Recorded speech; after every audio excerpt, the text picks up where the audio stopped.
Hi, I'm Natasha Frakes, and you're watching Market 1 Minute. Joining us is Neal, president of New Pacific Metals. Thank you so much for being here. Thanks for having me. Tell us about the company. The company is in Bolivia, and we just started the company. We actually just bought the property that we have, the silver sand property, which is our primary property, near Potosi, for $40 million in July. And we got our permits 3 months later to drill. And we've got a 50,000 meter drill program going. It's going to cost us about $12 million. Pan American Silver just came in, had one look at the property for one day and wrote a check for $22.7 million. So they're good partners to have, and they're in Bolivia. So we didn't need the capital, but having partners who are in a country like Bolivia, which is fairly new for mining companies, that know the systems, the government, et cetera, we thought was worth having. Plus they're Pan American. They're good partners. And what do you have coming up? What can investors look forward to? Well, as I said, we have a 50,000 meter drill program coming up, or it's actually in production, in the works right now.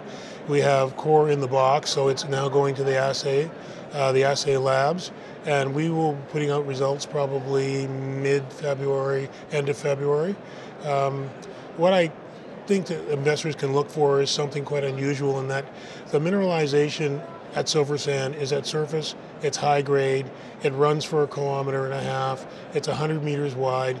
We've drilled to 350 meters so far, and we're still getting mineralization. So those metrics alone tells you when you have grades of 200 to 300 grams at surface, that this could be a very large system.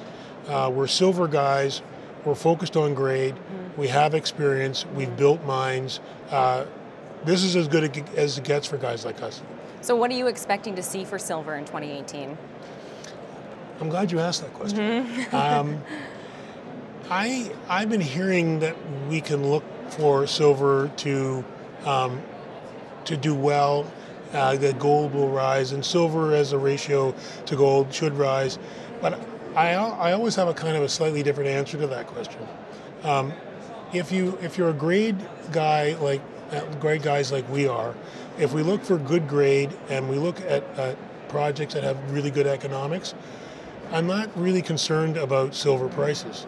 I want to be able to build mines, particularly silver mine or any commodity, that can withstand the vagaries of silver price fluctuations. Silver Corp Metals is a 30% owner of New Pacific.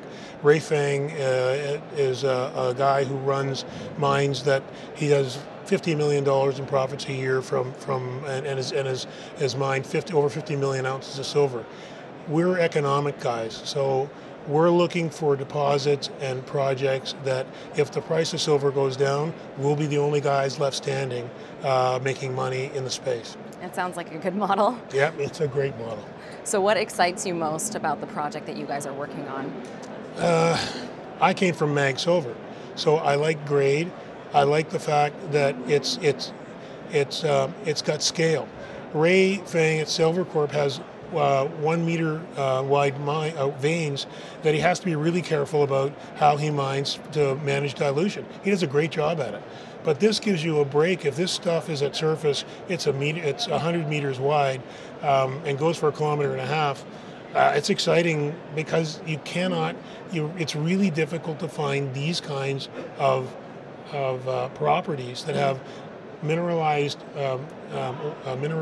rock sticking right out of the ground anywhere, except for places like Bolivia where it's underexplored. It sounds promising. Gordon, thank you so much for being here. Thanks for having me.